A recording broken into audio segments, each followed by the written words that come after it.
How's it going? Welcome to the live stream. Hope you're having a great day. Whew, it's been a pretty nice weekend, huh? If you're here, if you're watching the repost, make sure to leave comments and all that good stuff. Let us know what you're thinking, what's on your mind, what your passions are, how you like knife making, all that good stuff. Or if you're not even into knife making, just here for the live stream. Hey, what's up, Chip?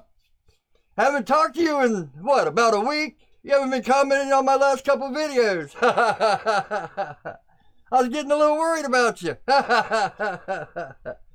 Oh, man. It's been a pretty productive week, actually. Man, I've been in, like, full knife-making mode. I've actually got the video, next week's video, well, the first Tuesday or whatever's video, already pretty much edited. I think there's, like, 5 minutes of editing. I got my handles already almost shaped and cut and ready to go. Boom, on these two. Got them. I had to epoxy these up, so I had to wait for today, so I'll finish these after the live stream. But yeah, so yeah, I had Tuesday and Thursday I put up videos. Maybe you commented on Tuesday, I don't know. Anyway, usually I see you like 3 or 4 times a week, so anyway, if you guys follow me on Instagram, you know I had to redo the Tanto, but it came out alright. But no two, the bevels, it's all one grind instead of 2 grinds, so but yeah, you gotta do what you gotta do. I guess I'll have to go back and make another one and redeem myself. Alright, so yeah, if you're watching, make sure to like this, comment, subscribe, do all that good stuff we always tell you to do. Hit the bell so you get notified and stuff like that.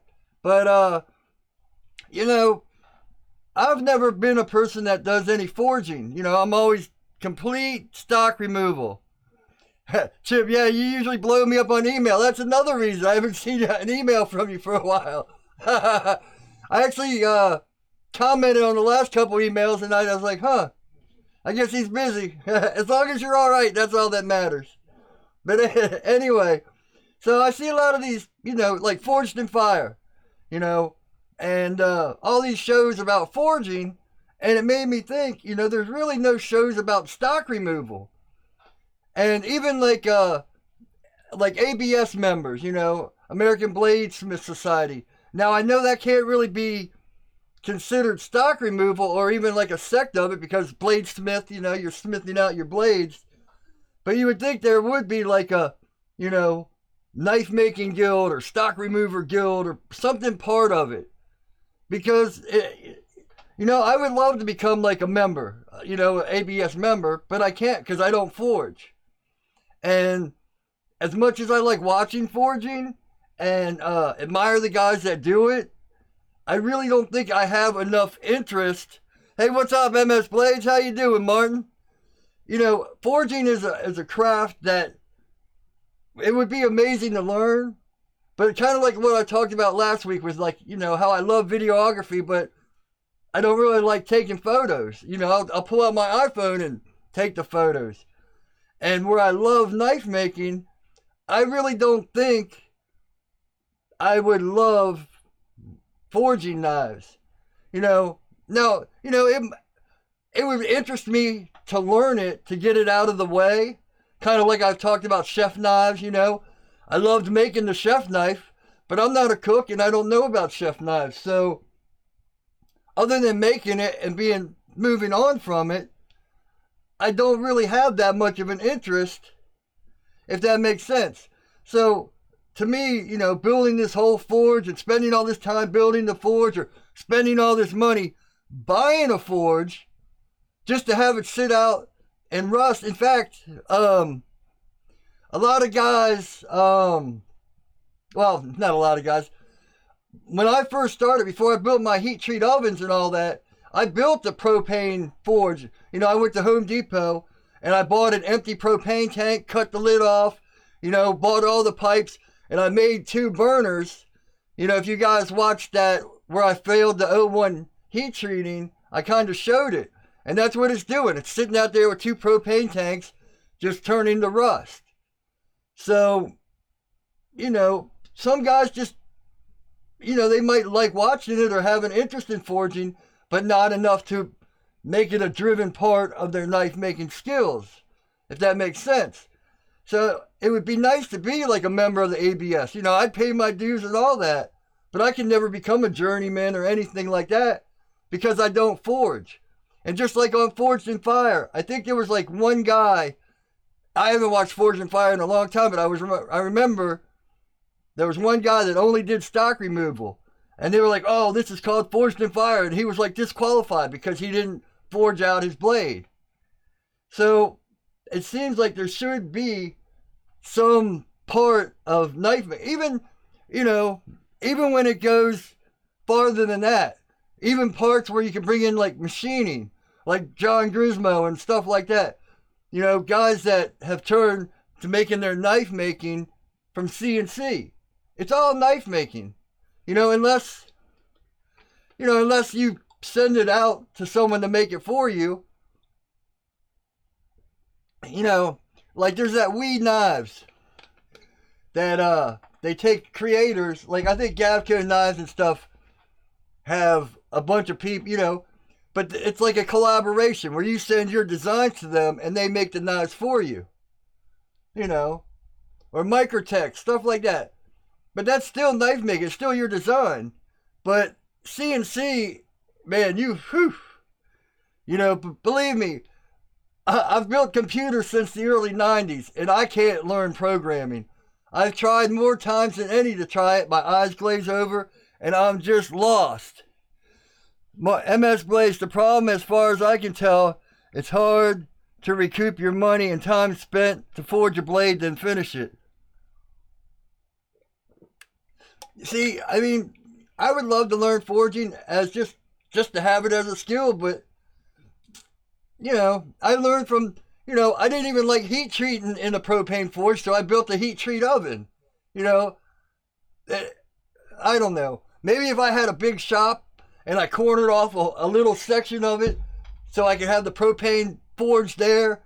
And, because when I first started making knives, I was even like, man, I'm going to build like a pavilion out in the backyard. But, would I really go out there and do that? I'm a busy person, but I'm also kind of a convenience person.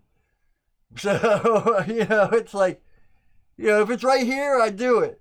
Going outside, I'll find something else to do. So, anyway. Gravinder, hey, how's it going? Glad to see you back. Yeah, but it would be something to be cool, just to be part of a guild or, from what I understand with the ABS, you have to become a journeyman and then you have to show your knives to, the master crafts and then you work your way up just like any other union or profession and stuff like that. So it would really be an awesome thing to be part of that. You could say, hey, I'm a journeyman, but I'm making my way to being a master smith, or, well, I guess it wouldn't be a master smith because it'd be stock removal, but a master knife maker. And, forging, like I keep saying, forging is awesome, but it's not for me. So it kind of excludes other parts of knife makers. And as a knife maker, I'm always preaching community, but how can you really be part of a community that kind of excludes you? Because, I keep trying to break that mold or that barrier. Oh, well, you don't forge, so you're not a knife maker. Oh, you do CNC, so you're not a knife maker. You do it this way, so this isn't the way you are. And you do it this way, so I'm a better knife maker because I forge my blades instead of stock removal. No, that's all crap. We're all knife makers, and we all enjoy making knives. We should help each other out.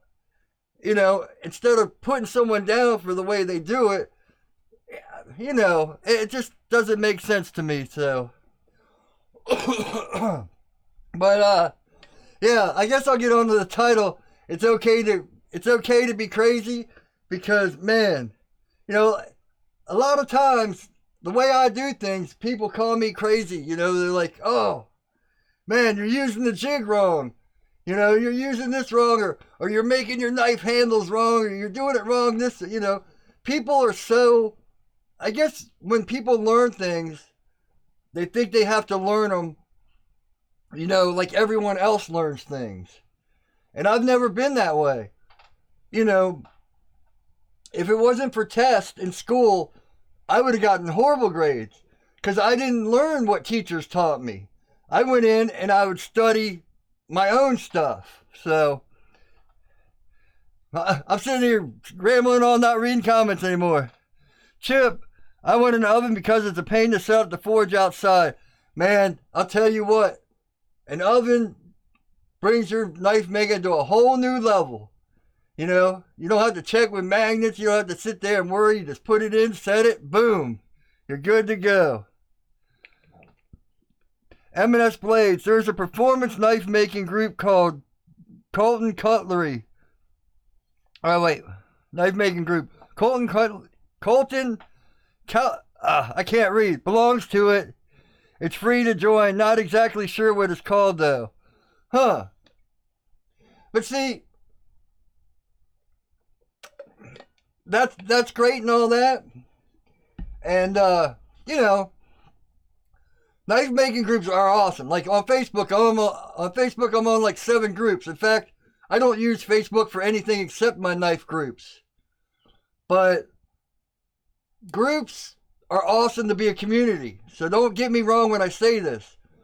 But to be like part of the ABS means you're an actual, what's the word for it? You know, like being in a union. You have certain privileges. Like if you watch Forged in Fire, a lot of those guys are from ABS. They're either from ABS or they have a following that'll bring people. You know, like Jeremy from Simple Little Life, he got contacted from them. You know, Alex Steele, because they have a huge following. So Forged in Fire is going to go after them. But most of the other people, like I said, I haven't watched Forged in Fire in a long time, so I don't know. But most of the guys on there are ABS people. So they get chosen. You know, even if some of these guys I see have, you know, aren't even journeymen, but they're in the guild, so they get chosen. If that makes sense. It's like any union, you know. You're part of a union, you have people that will come to the community and help you out. If that makes sense. Or someone like me, or Ecom Knives, or, you know, Jeremy Simple Life. We have to go through YouTube and this and that, and groups like you're talking about to get our stuff out there and sold. Because in a lot of the community, or in the eyes, we're not actual knife makers. We're just hobbyists. If that kind of makes sense.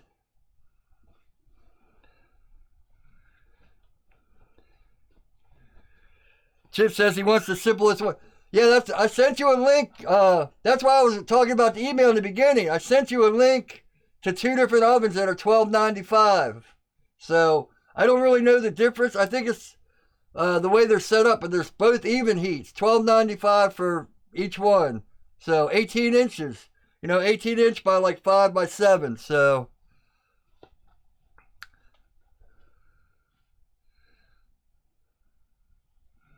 Martin says it's like the ABS. You can sell your work for more. Right, exactly. See, that's what I'm talking about. When you say, oh, well, I'm a member of ABS, it already puts you on a different level. Because people are going to look at that and be like, oh, he had to go through this to become this, if that makes sense.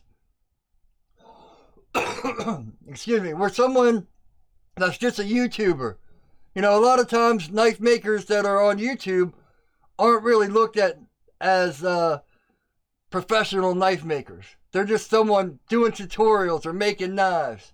You know, very rarely, you know, now of course, you know, once you get bigger, like, you know, the guys I just talked about, your stuff will sell just because of sheer numbers. But, you know, it would be nice to be able to be recognized as part of the knife making community by other knife makers, you know, like ABS guys and stuff like that. because I would have to go through meetings, or I would have to pay my dues and stuff like that, if that makes sense. I'm willing to do that. I just don't want to learn forging. I mean, no, let me take that statement. I want to learn forging, but it's not something that drives my knife making. I'm doing that Bill Clinton thing again. I don't know. I'll tell you one thing. Ever since I started doing these live streams, there's a couple habits I've picked up, and I don't know how I got. Like this one, I don't know where I got that from. And when I'm talking like this, I don't know where I got that from. So. But yeah, it would be nice to be admired's the wrong word. Acknowledged. It would be nice to be acknowledged by other knife makers, for putting in the work I do. Just because I don't have that certification doesn't mean I don't work 3 or 4 times as hard or just as hard as they do, if that makes sense. So, all right, that's my rant about that. It's just, it's like, man, they could even be calling it like knives and knife maker or knife making, anything. But even a show, stock removal show, because it would just be another part of knife making, But anyway, yeah, so, which goes back to the crazy part. The thing is, with my tutorials, I'm not trying to show you how to make my knives. I'm not trying to show you how to grind knives like I grind them. I don't want you to make knives like I make them. I just want to show you the fundamentals of what I do, to think out of the box. And yes, it might be crazy to some because people have always taught you have to do it this way. You have to do it this way. When you make your knife, you have to hold your knife like this, and you have to grind it like this. And when you make your handles, you have to, put them this way and cut them this way and drill them this way, or you're making your knife wrong. Which I understand, because it's good to teach people the fundamentals and basics. But once you get past learning how to hold your knife, what tools to use, it's an open book. Martin says, I will contact Joel Colton Cutler, asked him about the club. Awesome, that sounds good. Yeah, let me know, Martin. Any clubs like that, it's great. The more clubs we can join, the more we can bring this community together, the better it is. Period. It doesn't matter if you're just starting with your first knife or you've been making knife 10 years. We have to support each other, period. But it doesn't matter how you make them. And I think that's a myth that needs to be thrown away, or an outlook that needs to be just stomped in the ground, because it discourages people from being better. And, and that's what I was talking, when I used to go to school, teachers, they're like, oh, we're kicking you out of class, or we're going to flunk you if you don't learn our way. And I've never been a person that liked to learn their way. To me, it was very restricting, because I'm always trying to learn knowledge. Like, if I wasn't cutting up in class, which I did do a lot. Hey, what's up, Aaron? How's it going? So I cut up a lot of class, but I also brought a lot of my own books to class. This was before the internet. This is back in the 80s. I was in high school in 85, so I would go to the library and I would check out books I wanted to learn. And teacher would be like, you can't read that in here. That's not the daily plan. That's not the daily plan or the daily lesson. You can't learn stuff that I'm not teaching you. Well, wonder if what you're teaching me is wrong. Or something I already learned and I'm progressing faster. In fact, I had like 3 teachers that are like, oh, you're such a cut up, I wouldn't put you on any other teacher.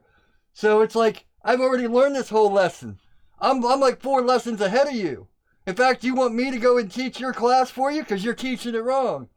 Now, I wouldn't say that, but because there are people that learn different speeds. But, one thing that always bugged me is teachers are like, you have to do it my way. But I would find other ways because I got like A's and B's in class. I would come back and I'd do the test. You know, I've told that story on this live stream a bunch of times. Teacher kicked me out the whole last semester. Come back, take the test, and I'll give you what you get. Thinking I'd fail, and I got a 97 on it. And she was mad, so... And she was one of those teachers that said, oh, I'm not advancing you to calculus. It was a math teacher. You're not going to calculus because I'm not putting you on some other teacher. So... And that was in 9th grade, so... But I digress. I'm getting off on a tangent.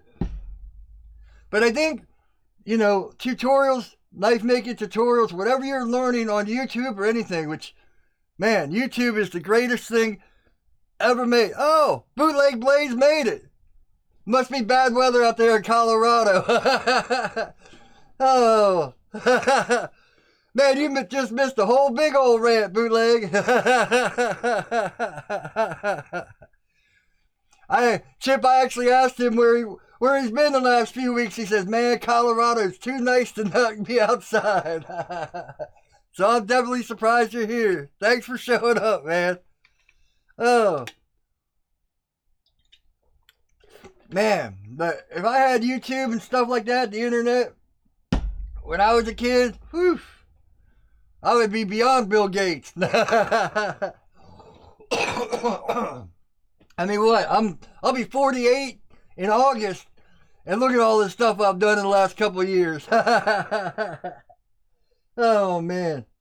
But I think that's a big misconception about school, about learning, about anything you want to pursue in life. You know, of course you have to learn, like cameras and videography. You know, I watch like Casey Neistat, Peter McKinnon, Maddie, and all them. But I don't want to be them. You know, I don't want my videos to be their videos. So I learned how to use a camera. I learned all the things I need, all the basics, even a little bit of more experience. And yeah, it's, you know, if you go back over the it's almost been a year since I got my DSLR. I got it in August. Man, there's been some rough videos and overexposed videos and, you know, stuff you can't see and bad shots. But I'm learning how to do it my way. I'm not learning how to make videos like them. So, you know, when you learn something, don't learn to be like other people. At first, yes, you have to learn how to make stuff and do stuff like them to learn the basics. But then, you know, that's why I always say when people are like, can I have your designs? No. Learn how to make your own designs. I'll show you how to make a knife. I'll show you every little step. But I won't give you the design to make it. You know, and there's a lot of guys that do that. I know Jeremy from Simple Little Life does that new, build a knife with me and sends out his designs and all that. And that's awesome. You know, it gets people in the building and making. And everyone has their own ways. In fact, I've been a musician my whole life, so I watch a lot of guitarist channels. And there was this one guy I watched, Robert Baker, and he said he said a whole lick or a whole song or whatever to like 7 different guitarists. They all had to play the same lick, and it all came out different. So, and that goes for knives. Just because you make a knife that looks like someone else's doesn't mean you have to make their knife. You know, and and with knives it's really hard because there's only 2 things. There's a handle and a blade. You know, so you kind of limit it to that. But what you do with that handle and that blade is make it your own. However small details or whatever, it's what's got to be done. So I think when people are always like, man, why are you doing it that way? You're crazy for doing things that way, or you're doing it wrong. You're doing it wrong. No, I'm just doing it the way that I feel is best for me. Now, I might take 10 extra steps. I might do it completely different than everyone else. But if the end product is what I want, why does it matter how crazy I am with the way I do things? You know? And that's like my overall thing I try to teach on these tutorials and stuff. Think about different ways to do things. Think about how to do it some way else, something else. You know, you can go online and look at 100 knives, and they might all have the same shape, the same, handle, the same whatever shape to them, but they all have a different little style. Unless someone is trying to make a knife like someone else. It's just, I don't even know if it's a pet peeve for me. It's something I don't understand. You see it on YouTube where guys are, like Casey Neistat and like all the guys I just said. They got millions of subscribers. So someone starting out on YouTube is like, oh, I want to make their vlogs. I want to make their videos. I want to do it like them so I can get subscribers. Well, no, you're not, because that's already been done by them. You need to find your path. And that goes for anything, any passion. You learn from someone that you look up to and find the best way to do it, but you got to find your way to do it. You can't be a carbon copy of someone else and expect to be successful in life. In fact, if you look back through history, Einstein, all these guys, people called them crazy. Anyone that was a big inventor or big, Steve Jobs, all these guys, these guys were all thought to be crazy because they thought different. They didn't follow the path of least resistance. They didn't do things that were easy. They stood out. And if you guys have been here for a while, that's my biggest thing. You got to have money. You got to make a living. But man, to leave a legacy to me would be more important than all that. If when I pass, people are like, man, he might have had a rough start in life, but look where he finished. So,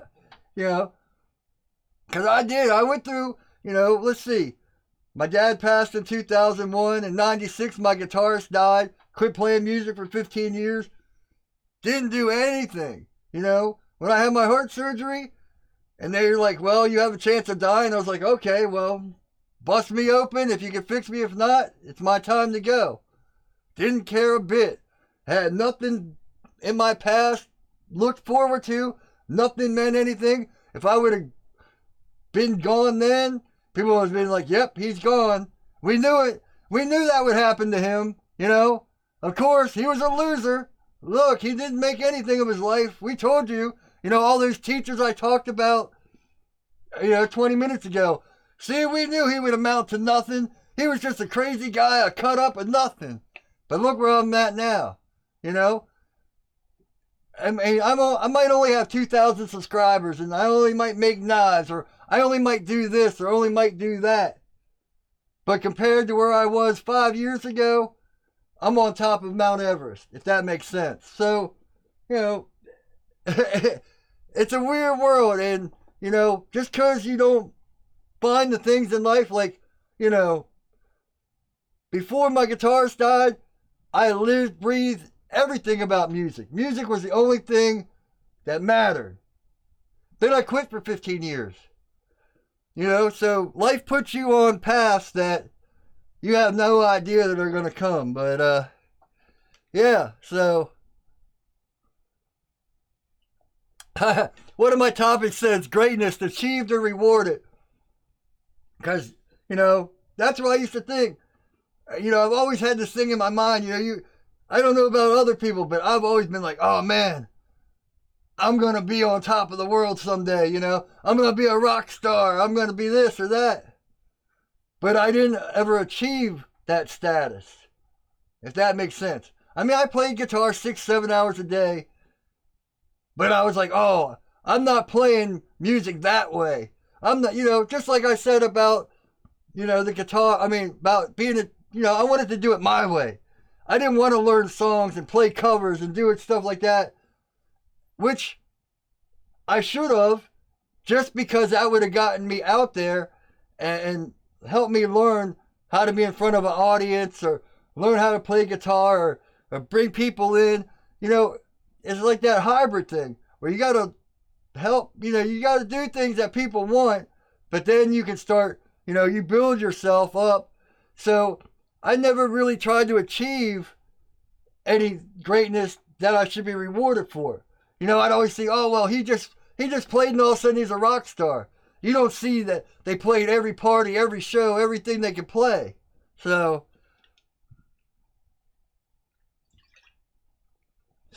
plus I've always kind of been, I've talked about this too. On camera, man, I can talk the world.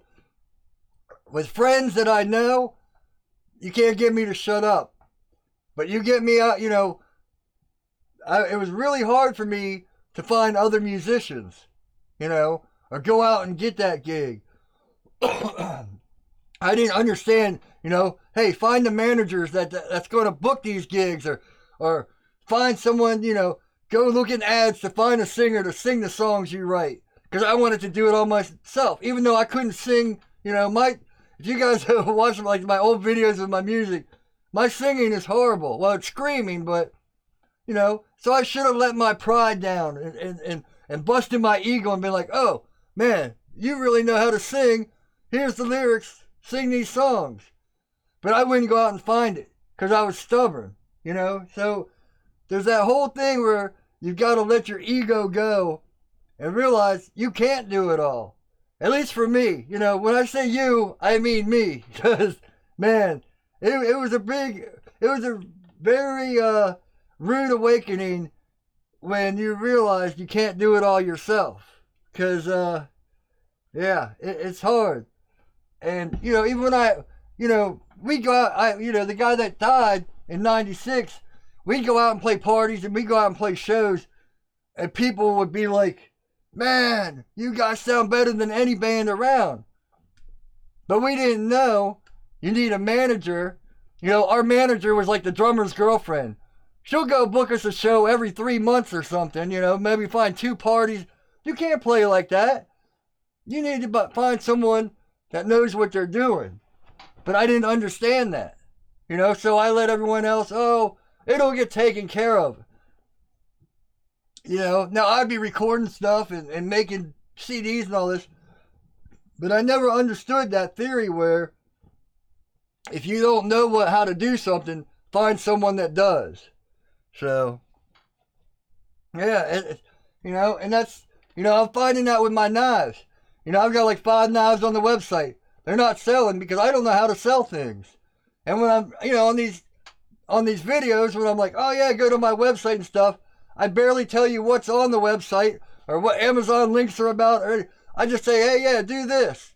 Because I don't know how to be a salesman. I don't know how to be like, yeah, this is what it's for sale. This is how you go find it. So, I've been trying to figure out how to find someone to market my stuff. But, that's a whole different story. But yeah, so it's like, you think, your greatness should be rewarded, but has it been achieved? And that's something I'm struggling with now. It's like, okay, my knives are the point where I want them, and they're good for sale, but how do you sell things when you don't know how to be a salesman? So, Gurvinder, listen to your music on Instagram. It was good. Thanks. I appreciate that. That's what I've been doing. It's just, I cut out the vocals to all my songs, and I just put them in my videos. That way I subconsciously get you all. You'll be watching the video and be like, man, one day you'll be walking along singing some song, and they'll be like, man, what song is that? Oh, man.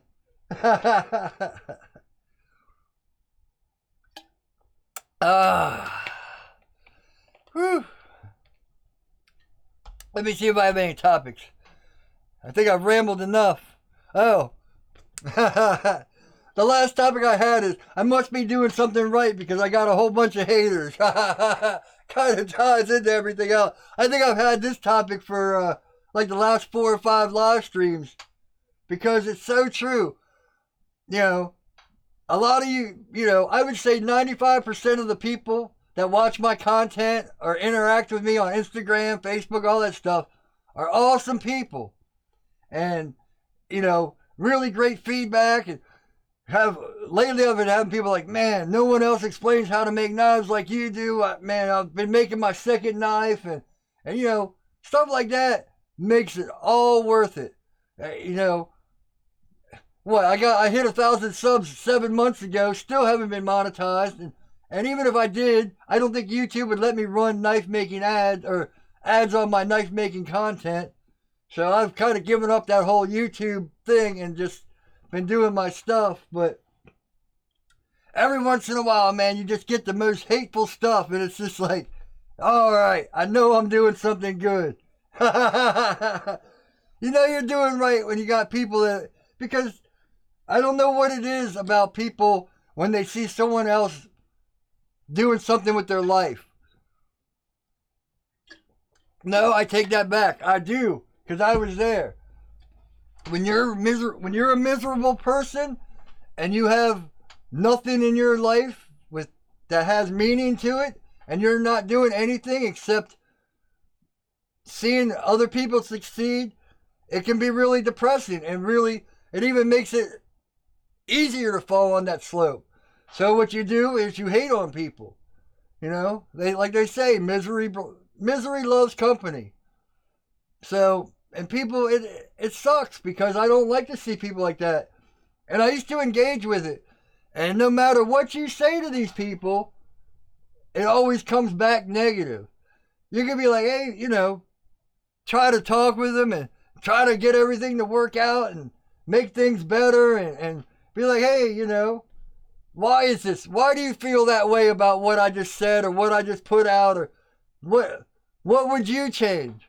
That's the one way to really engage people and kind of change them from negative to positive. When they're like, oh, you're doing this wrong.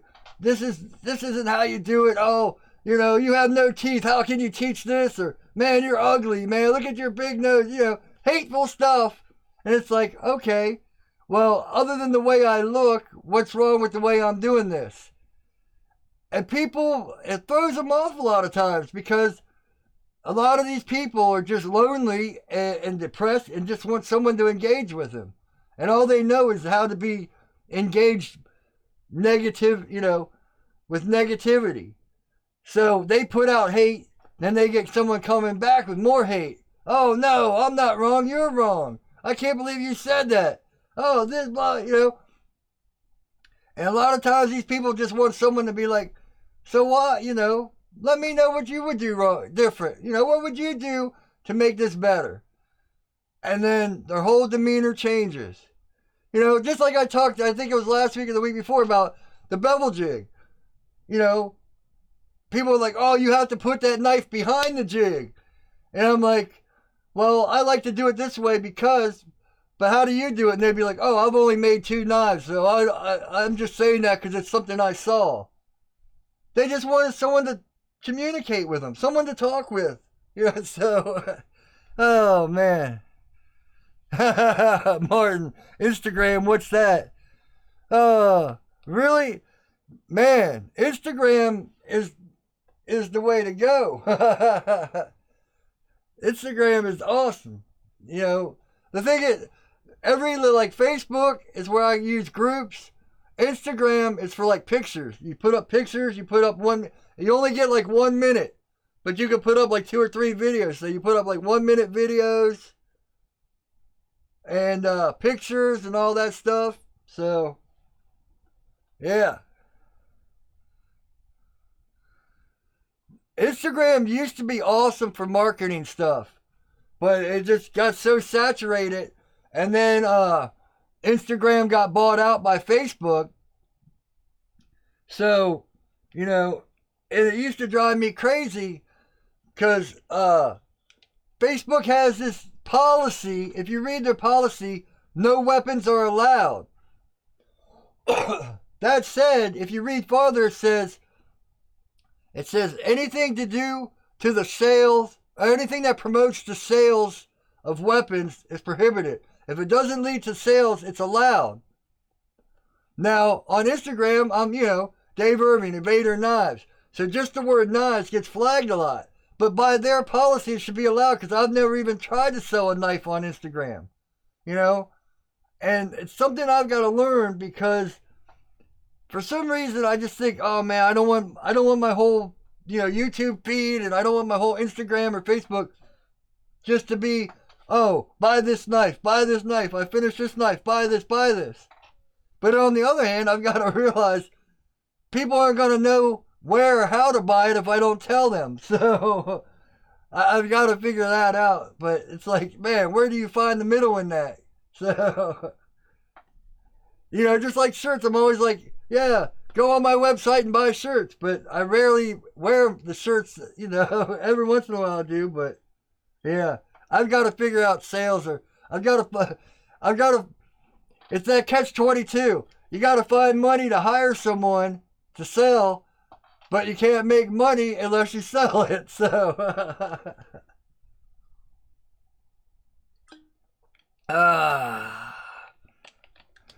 Martin, I thought you were kidding when you said once Instagram. Instagram's bigger than YouTube. But yeah, definitely. Any social media, Twitter's the one I don't use the most, just because it's so, I don't know. It's a great platform, but it's so random. It's hard to really find anything. And that's the other thing. It's like Instagram is so controlled that it's annoying, and Twitter is so uncontrolled, it's annoying. So it's like, it's just so scattered in Instagram. But Instagram used to be like the place to sell knives. You use hashtags, knife sales and all that stuff, and boom, boom, boom. But once I got on it, once my knives got good enough to sell and I got on it, the algorithms got all messed up. So sometimes you won't see a post for a day or something. So Bootleg Blade, service again. You mean you missed that whole rant again too? I just went on a whole rant about not knowing how to sell things, so, and I think you do sales of some sort, so I need to figure sales out big time. I got five knives on the website, and I haven't even, I kind of hint to it here and there, but I just don't, shirts, all that stuff. I watch all these guys on YouTube make $1,000 a month selling your stuff through your YouTube channel and through your website and all that, and it's like, man, I think I'm up to like $30 a month on Amazon, so I get a little bit there. So it's building. It was like $10 a month. Now it's up to like $20 to $30 a month. So the Amazon sales do seem to be going good, or the affiliate links. So I got all 5 knives on Etsy too, but I don't know how to use that either. Actually, I've sold a couple of knives on Etsy, but it's not the places I sell the knives. It's me not knowing how to be a salesman. That's the problem, Chip. Bootleg Blades. Instagram is easy to figure out if you're old like me and hate Facebook. See, I use Facebook, man. There's a lot of knife making groups on Facebook that are really good. So that's about all I use Facebook for. But the funny thing, Bootleg Blades, like I said, Instagram is owned by Facebook. So it's basically the same thing. That's why the algorithms got all messed up in the last, 6 or 7 months. Yeah. Facebook groups, man. If you go to Facebook and you look on groups, put in like knife making groups, man, there's all kinds of them. So I think I'm on like 7 or 8 of them. But yeah, it's just a good place, good place to have camaraderie. There's like knife gods, and you have to put in, it'll say be accepted or something, and then you'll go through an administrator that sees what you're there for or whatever, and talk to you, or like the Real Knife Makers of America. Those knives I made for that competition, that was a Facebook group, and then like Knife Making Uncut, Knives and Knife Making and stuff. There's a whole bunch of groups that are just based around knife making. So, but other than that, I don't like Facebook. Too many politics and drama. But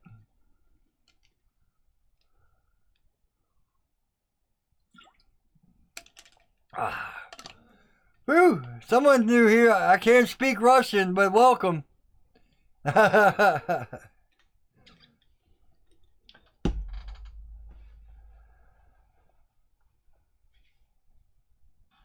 Oh, let's see. Wow, it's 3:45. I guess I've been ranting and raving for forever. Yeah, welcome. I don't know how to speak Russian, so welcome to the chat, though. Appreciate you joining us.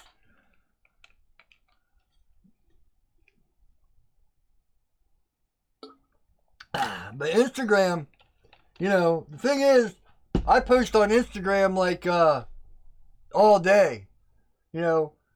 Probably drives people crazy. And the great thing about, well, I don't know if it's a great thing about Instagram, but the funny thing about Instagram is I don't know if you guys know what Snapchat is. I don't go on Snapchat. But Facebook wanted to buy Snapchat, which is like a 15-second video. You go on Snapchat, you put up a 15-second video, and boom, you have Snapchat.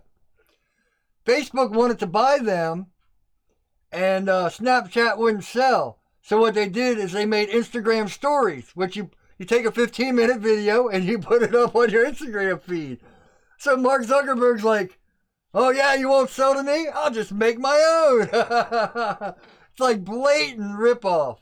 But yeah, so what I'll do now is I'll post like a bunch of things on my feed, but then I'll take those videos and also put them up. I'll put them both on the stories and the feed, because the stories only last 24 hours, which was another Snapchat thing. It's like, man, blatant ripoff. Martin, I guess you didn't. Where do I sell most of my work? I don't. It sits on my websites. So that's what I've just been talking about. It's like, I don't know how to sell things. So I got like 5 knives up there. But now I will say, because I take care of my mom 24/7 and all that, I can't get out. I only leave my house for like 30 minutes to go shopping or something like that. So that's another big issue. If I had the time or the means, I think I would go to like, knife shows, because there's always local knife shows within a couple hours, every couple months. So I would go to knife shows and give out business cards and stuff like that. Go to flea markets, maybe buy a booth or something. Now I don't know how knife shows work, if you could buy a table. But even if you have, buy a table or find another knife maker at that show and go in with him on buying a table to sell your knives. Honestly, if you guys have been here a long time, Steve Miller Knives said that, and I haven't talked to him since, because I went against him, and I think he's mad at me. But anyway, he's like, don't watch YouTube if you want to become a full-time knife maker. And he was right. And then I started saying, well, if you want to become a full-time knife maker, you got to go to like business. You got to learn business. You got to learn sales. You got to learn how to do other things than making knives. And that's one thing I don't know. Yeah, that's what I was saying. I guess you dropped out. That's what I was saying. That you sell things for a living. So, you know how to do these things. So, Martin says you should post some of your blades on YouTube. I'd like to see your work. Yeah. You need to get back in that shop. I guess we need to wait till after summer. I understand that. If I could go out, I lived at Virginia Beach for 5 years. Being out in the warm weather, it's nice. So, I've never been to Colorado though. I've always wanted to. I got a couple friends that live in Colorado. So, man, they always say how nice it is out there. But, yeah, man. So, yeah. So, that's the thing. Go to all these knife shows, stuff like that. Martin, on YouTube, I see you post a lot of stuff. Well, I see you post stuff, but the only way to get bigger on YouTube is consistently post. Even if it's like once a week, you have to post that once a week, twice a week, because it's a fickle thing. People will subscribe and they'll come and they'll watch your channel, but they lose interest real quick and go find something else. So you got to keep them coming. And like I said earlier, I've got over 2,000 subscribers, and I had that thing in my head too. Oh man, on Instagram I got over 2,000 followers. It's like, man, if I just get everyone to follow me and see my stuff, my knives will speak for themselves and they'll just be flying out the door. But that's not the truth. I've had knives up on my website for a week. I've had shirts on my website for months. They rarely sell because I don't know how to sell them. So, maybe take a business course, which is something I need to do big time, on how to sell things, how to market things. So, yeah, it's all about, just because people see your work doesn't mean they're going to buy your work. Or, this is the thing I have to learn. Just because people see me, finishing knives doesn't mean they know they're for sale. They could be on the books. A lot of knife makers have books and stuff. So people don't even know if these knives are actually for sale. They just think, oh, well, someone else might own that, or someone else might have that, or something like that. So, and I think, a lot of times I'll blame my honesty. People ask me something, I'll be completely honest with them, and it's like, oh, maybe I shouldn't have been that honest with them, but that's just my nature, if that makes sense. I see a lot of people fudging facts and stuff like that, and man, they're selling all kinds of stuff. So, it's that whole ethics against, stuff like that. But alright, woo, man, 350. Thanks for showing up, you guys. Bootlegs Blades, I have several videos out, but haven't put one out in a couple months. And it's summertime. Not in the garage. Yeah. Bootleg Blades, that build, you built that forge. And, all you guys, I go check out your channels. You show up and talk. I go check out your channels and stuff like that and see the progress. And sometimes get jealous because you guys got subscribers a lot faster than I did. So, man, and that's what I was talking about. Greatness is only rewarded if it's achieved. So, and it's a hard, believe me, it's a hard thing. YouTube isn't as easy as everyone makes it out. It can be easy. You can just record and then post it right there. And if it's what people want, boom, you might click. But the more you get into it, the deeper the hole gets. So, and then, people start coming and they want more and more and more and more. So, all right, guys. Thanks for showing up. This is a good one. See you, Chip. Thanks for showing up. Martin, I want to do all the shows, but I need to get some surplus made first. See, that's my problem too. When I was learning all the photography and videography, I was spending so much time with cameras, I wasn't making knives. Now these 3-4 knives right here, I've almost got finished in 2 weeks. So that's that balance I need to find where it's like, man, I need to spend just as much time making knives, if not more, than I do. That's why I got quick releases everywhere. It takes me 5 minutes now to set up my cameras. I don't have to worry about tripods and all that. Set my cameras up, get everything set, bam, I can make knives. So instead of spending 40 minutes setting up cameras and 20 minutes making knives, I'm spending 5 minutes setting up cameras and hours making knives. So, it's all about production. All right, I've said this 4 times now, but Amazon links are up on my website and down below in the descriptions. I've got shirts like I've been talking about this whole live stream. I'm trying to ease it in there. I'm trying to ease in and learn marketing and sales. So I do have 5 knives on the website. All that good stuff. So thanks for watching. I really appreciate y'all, everyone coming. If you're watching the repost, thanks. Leave comments, subscribe, hit the bell, do all that good stuff. Have a great weekend and a great week. And as always, take it easy.